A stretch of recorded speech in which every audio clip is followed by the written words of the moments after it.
কিছু হয়নি আমার। কিছু তো হয়েছে, কিছু বলছো না কেন? বলা যাবে না নাকি? আয়না, কি হয়েছে তোমার বলা যাবে না? খাবো না তাই বলছি। খাওয়া দাওয়া করে নাও, আর তোমার কি হয়েছে সেটাও বলো। কিছুই তো বলছো না। ভালো নেই বললে না, মরে এই অনেক কিছু বললে না, সেই জন্য তোমায় জিজ্ঞেস করছি। যদি না বলতে চাও বলো না, আর যদি বলতে চাও তাহলে বলতে পারো।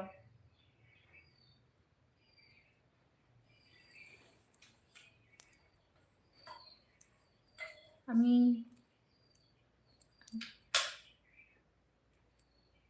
না, আচ্ছা বলবে না, ঠিক আছে, বলতে হয় না। তুমি ছাড়ো আমার কথা,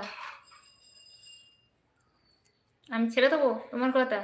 আচ্ছা, এই তো বেট, তুমি বলেছো, নাহলে এই যে আপনি আপনি বলছো, আমি তোমাকে তুমি বলছি, এটা কেমন লাগে? তাহলে তো আমাকেও আপনি বলতে হবে। তো সেই